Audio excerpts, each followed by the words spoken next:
ಆ ಪ್ಲಂಬರಿಗೆ ಫೋನ್ ಮಾಡ್ತಾ ಇದ್ದಾನೆ, ರಿಸೀವ್ ಮಾಡ್ತಾ ಇಲ್ಲ ಅವನು. ಅದೇನಾಗಿದೆ ಅಂತ ಗೊತ್ತಾಗ್ತಾ ಇಲ್ಲ. ಇನ್ನೊಂದ್ಸತಿ ಮಾಡಿ ನೋಡಿ. ಆ ವ್ಯಕ್ತಿ ಹೇಳಿದ್ರಿಂದ ತಾನೆ ನಮ್ಗೆ ಕುತೂಹಲ ಹುಟ್ಟಿರೋದು. ಒಂದ್ಸಲಿ ಅವ್ರ ಹತ್ರ ಮಾತಾಡಿ ಅವ್ರು ಹೇಳೋ ಜಾಗಕ್ಕೆ ನೋಡ್ಕೊಂಡ್ ಬಂದ್ರಾಯ್ತು. ಅವಾಗ ಅನುಮಾನ ಬಗೆಹರಿದ್ ಬಿಡುತ್ತಲ್ವಾ.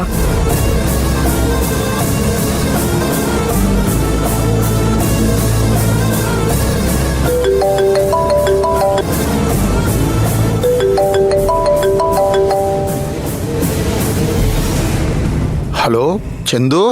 ಯಾರು ಸ್ವಾಮಿ? ನಾನು ವೀರಣ್ಣ ಮಾತಾಡ್ತಾ ಇದ್ದೀನಿ. ಚಂದು ಇಲ್ವಾ ಅಲ್ಲಿ? ಅಲ್ಲಪ್ಪ, ನನಗೊಂದು ಫೋಟೋ ಕಳಿಸ್ದ. ಅದು ಯಾರು ಏನು ಅಂತ ವಿಚಾರಿಸ್ಬೇಕಾಗಿತ್ತು. ಸ್ವಲ್ಪ ಫೋನ್ ಕೊಡ್ತೀನಪ್ಪ.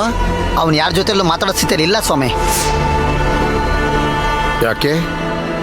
ಅಂಥದ್ದೇನಾಯ್ತು? ನಿಮ್ಮ ಮನೆಯಿಂದ ಬಂದ್ಮೇಲೆ ಅವನಿಗೆ ಸಮಾಧಾನ ಇರಲಿಲ್ಲ. ನಿಮಗೆ ಫೋಟೋ ಕಳಿಸಿದ್ನಲ್ಲ, ಆ ಹುಡುಗಿನ ಎಲ್ಲಿ ನೋಡಿದ್ನೋ ಏನೋ, ಅದ್ರ ಬಗ್ಗೆ ಯೋಚನೆ ಮಾಡ್ತಾ ಇದ್ದ. ಆಮೇಲೆ ಆ ಹುಡುಗಿರೋ ಜಾಗಕ್ಕೆ ಹೋಗಿ ಫೋಟೋ ತಕೊಂಡು ಫೋಟೋ ಕಳಿಸಿದ್ದಾನೆ. ಅದೇನಾಯ್ತೋ ಏನೋ, ಎಡು ಬಿದ್ದುಬಿಟ್ಟಿದ್ದಾನೆ ಸ್ವಾಮಿ. ನಾನು ಅವನ್ನ ಆಸ್ಪತ್ರೆಗೆ ಸೇರಿಸಿದೆ. ಮೊಬೈಲ್ ಬೇರೆ ಹೊಡೆದೋಗಿತ್ತ. ಆ ಮೊಬೈಲ್ ರಿಪೇರಿ ಕೊಟ್ಟಿದ್ವಿ, ಈಗಷ್ಟೇ ತಗೊಂಡ್ಬರ್ತಾ ಇದ್ದೀನಿ. ಏನಪ್ಪ ಇದು?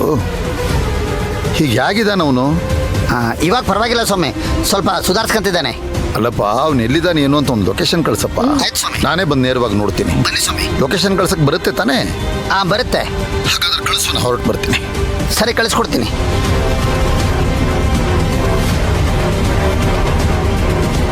ಅಯ್ಯೋ, ಇವನ್ ಮಾಡೋ ಕೆಲಸಕ್ಕೆ ಯಾರ್ಯಾರೋ ಫೋನ್ ಮಾಡಿ ಏನೇನೋ ಹೇಳ್ತಾರೆ.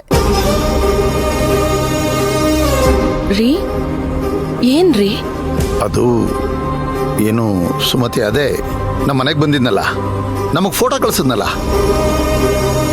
ಅವನಿಗೇನೋ ಹಾಗೆ ಹಾಸ್ಪಿಟ್ಲಿಗೆ ಅಡ್ಮಿಟ್ ಆಗಿದ್ದಾನಂತೆ. ಅದನ್ನೇ ಹುಡುಗ ಹೇಳ್ತಾ ಇದ್ದ.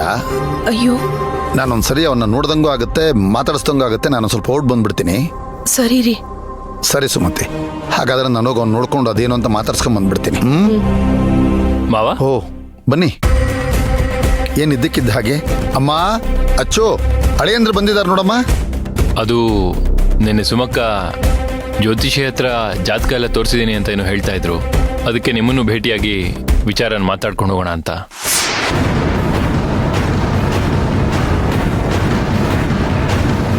ನಾನು ನಿಮ್ಮ ಹತ್ರ ಮನಸ್ಸಲ್ಲಿ ಏನು ಇಟ್ಕೊಳ್ದೆ ಕೇಳ್ಕೊಳ್ತಾ ಇದ್ದೀನಿ. ನೀವು ಆ ಥರ ಹೇಳಿದ್ದು ಒಂಥರ ಸಂಕಟ ಅಂತ ಅನಿಸ್ತಾ ಇತ್ತು. ನಾನಿವಾಗ ಜ್ಯೋತಿಷಿನ ಕರೆಸ್ತಾ ಇದ್ದೀನಿ. ಅವರು ತುಂಬ ಚೆನ್ನಾಗಿ ಜಾತಕ ನೋಡ್ತಾರೆ. ಅವ್ರು ಬಂದು ಜಾತಕನೆಲ್ಲ ನೋಡಿ ಏನಾದರೂ ದೋಷ ಇದ್ರೆ ಏನು ಪರಿಹಾರ ಮಾಡಬೇಕು ಅಂತಲೂ ಹೇಳ್ತಾರೆ.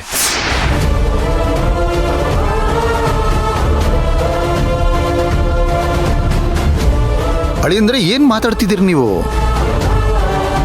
ಈಗಾಗಲೇ ಸುಮತಿ ನಿಮ್ಮ ಮತ್ತೆ ಅರ್ಚನಾ ಜಾತಕನ ಜ್ಯೋತಿಷಿಗಳ ಹತ್ರ ತೋರಿಸಿ ಕೇಳಿಸಿದಾಳಲ್ಲ. ಅದಾದ್ಮೇಲೆ ಮತ್ತೆ ನೀವು ತೋರಿಸ್ತೀನಿ ಅಂದ್ರೆ ಅದಕ್ಕೆ ಅರ್ಥವೇ ಇರೋದಿಲ್ಲ. ಅದೇ ಭಾವ, ಸುಮಕ್ಕ ಒಬ್ಬರೇ ಹೋಗಿ ಜಾತಕನ ಜ್ಯೋತಿಷಿ ಹತ್ರ ತೋರಿಸಿದ್ದಾರೆ. ನಾವೆಲ್ಲರೂ ಹೋಗೊಂದ್ಸಲಿ ನೋಡೋಣ ಅಂತ ಹೇಳ್ತಿದ್ದೀನಿ.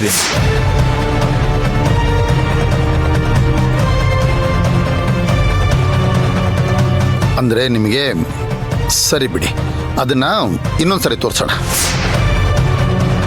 ನನಗೊಂದು ಮುಖ್ಯವಾದ ಕೆಲಸ ಇದೆ, ನಾನು ಹೊರಟಿದ್ದೀನಿ. ಆಮೇಲೆ ಬಂದ್ಮೇಲೆ ಮಾತಾಡೋಣ. ಇಲ್ಲ ಭಾವ, ನೀವಿರಬೇಕು. ನೀವಿರ್ಬೇಕಾದ್ರೆ ಅವ್ರನ್ನ ಇಲ್ಲಿ ಕರೆಸ್ತೀನಿ. ಅದೇನಿದೆ ನೇರವಾಗಿ ಮಾತಾಡ್ಕೊಂಡು ನೀವು ಆಮೇಲೆ ಹೊರಡ್ಬೋದು. ಅಳಿಯಂದ್ರೆ ದಯವಿಟ್ಟು ನನ್ನ ಮಾತನ್ನು ಸ್ವಲ್ಪ ಕೇಳಿ. ನನಗೆ ನನ್ನದೇ ಆದ ಅವಸರ ಇದೆ. ನಾನು ಹೇಳಿದ್ರು ನಿಮ್ಗೆ ಅರ್ಥ ಆಗೋದಿಲ್ಲ. ನನ್ನ ಕೈಯಲ್ಲಿ ಅದನ್ನ ಹೇಳಕ್ಕಾಗೋದು ಇಲ್ಲ. ಒಂದು ಸಾರಿ ಒಬ್ರಿಗೆ ಸಮಯ ಅಂತ ಕೊಟ್ಬಿಟ್ರೆ ಆ ಸಮಯಕ್ಕೆ ಕರೆಕ್ಟಾಗಿ ನಾನು ಹೋಗ್ತೀನಿ. ಯಾರನ್ನೂ ಕಾಯಿಸೋದು ಇಲ್ಲ. ಯಾರು ಕಾಯಿಸೋದು ನನಗೆ ಇಷ್ಟ ಆಗೋದು ಇಲ್ಲ. ದಯವಿಟ್ಟು ನಾನು ಅರ್ಥ ಮಾಡ್ಕೊಳ್ಳಿ.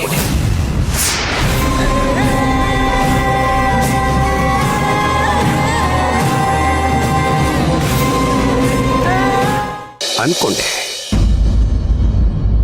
ಈ ಮುಖದ ತೇಜಸ್ಸನ್ನು ನೋಡಿ ಅನ್ಕೊಂಡೆ,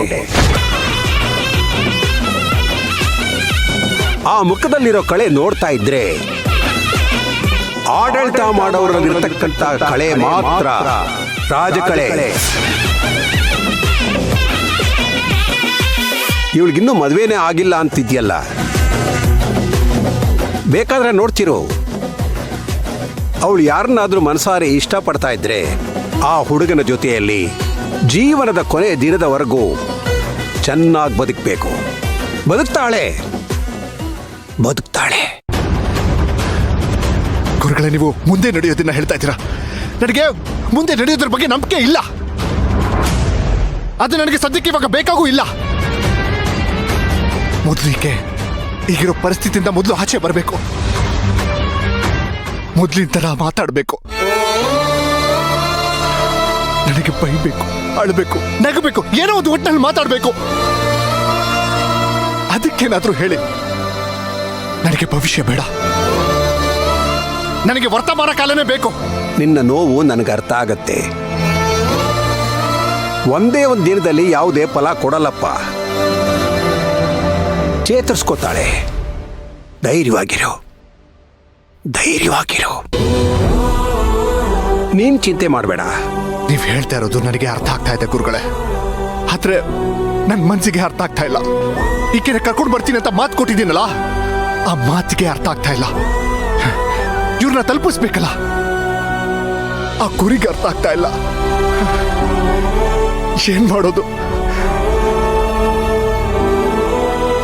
ಈಕೆ ಬರ್ತಾಳೆ ಅಂತ ಅಲ್ಲೊಂದು ಜೀವ ಕಾಯ್ತಾ ಇದೆ. ಆ ಜೀವ ಇನ್ನೊಂದು ಜೀವದ ಮೇಲೆ ಆಧಾರವಾಗಿ ಕಾಯ್ತಾ ಇದೆ ಗುರುಗಳೇ. ನಾನು ಆ ಜೀವಕ್ಕೆ ಮಾತು ಕೊಟ್ಟಿದ್ದೀನಿ. ಆ ಜೀವ ಇನ್ನೊಂದು ಜೀವಕ್ಕೆ ಮಾತು ಕೊಟ್ಟಿದೆ.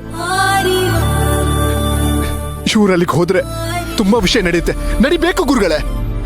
ಹೇಗಾದ್ರೂ ಮಾಡಿ ಇವ್ರಲ್ಲಿಗೆ ಹೋಗ್ಬೇಕು ಗುರುಗಳೇ. ನಾನು ಹೇಳಿದ್ದಲ್ಲ ಆಗ್ಲೇ, ಅರಮನೆ ಇಲ್ಲ ಅಂತ. ಆ ಅರಮನೆ ಇಲ್ಲದೆ ಇರುವಂತ ರಾಜ್ಯಕ್ಕೆ ಅನಭಿಷಿಕ್ತ ರಾಣಿ ಇವಳು.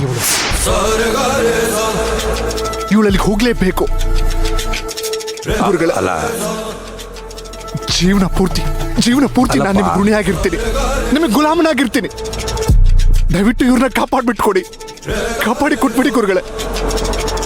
ನನ್ನ ಜೀವನದಲ್ಲಿ ಇಲ್ಲಿವರೆಗೂ ಯಾರ ಮುಂದೆನೂ ಈ ತರ ಬೇಡ್ಕೊಂಡಿಲ್ಲ. ದಯವಿಟ್ಟು ಹೇಗಾದ್ರೂ ಮಾಡಿ ಈಕೆನ ಉಳಿಸ್ಕೊಟ್ಬಿಡಿ ಗುರುಗಳೇ. ಉಳಿಸ್ಕೊಡಿ.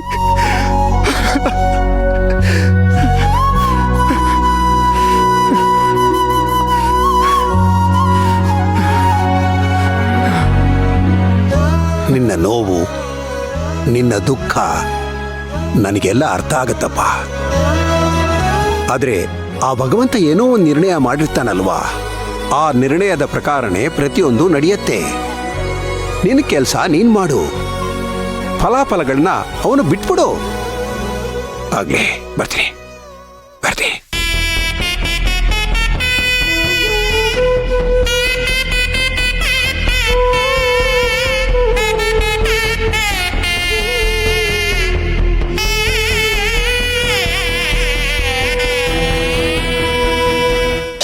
ಮಾತ್ಗೂ ಅಳಿ ಅಂದ್ರೆ ಅಂತ ಹೇಳ್ತಿದ್ದೀರಾ. ಆದ್ರೆ ನಾನೇನೋ ಒಂದು ಕೇಳ್ತಾ ಇದ್ದೀನಿ, ಅದನ್ನ ಒಂದು 10 ನಿಮಿಷ ಕೇಳ್ಬಿಟ್ಟು ಹೋಗೋದಕ್ಕಾಗಲ್ವಾ? ಅಲ್ಲ, ನಿಮ್ಮಿಂದ ಅಷ್ಟು ಮಾಡೋದಕ್ಕಾಗಲ್ವಾ ನನಗೋಸ್ಕರ? ಅಂದ್ರೆ ನನ್ನ ಮಾತಿನ ಮೇಲೆ ಪ್ರೀತಿ ಇಲ್ವಾ? ನನ್ ಕಂಡ್ರೆ ಮರ್ಯಾದೆ ಇಲ್ವಾ ನಿಮ್ಗೆ? ಅಳಿ ಅಂದ್ರೆ ಏನ್ ಮಾತು ಅಂತ ಮಾತಾಡ್ತೀರಿ? ಪ್ರೀತಿ ಆಗ್ಲಿ ಮರ್ಯಾದೆ ಆಗ್ಲಿ ಸಹಜವಾಗಿ ಬರುವಂಥದ್ದು. ನೀವು ಅದನ್ನೇ ಕಾರಣವಾಗಿ ಇಟ್ಕೊಂಡು ಮುಂದೆ ಹೀಗೆ ನಡೀಬೇಕು ಅಂತ ಮಾತಾಡ್ತಿದಿರಲ್ಲ, ಸರಿ ಅಂತ ಅನ್ಸುತ್ತಾ ನಿಮಗೆ? ಅಳಿ ಅಂದ್ರೆ ನಂಗೆ ತುಂಬಾ ಅರ್ಜೆಂಟ್ ಕೆಲಸ ಇದೆ, ಹೇಳ್ತಾ ಇದ್ದೀನಿ ತಾನೆ. ಅಮ್ಮ ಕಾಫಿನೋ ತಿಂಡಿನೋ ಕೊಡಮ್ಮ, ನಾ ಬರ್ತೀನಿ, ಆಮೇಲೆ ಬಂದು ಮಾತಾಡೋಣ.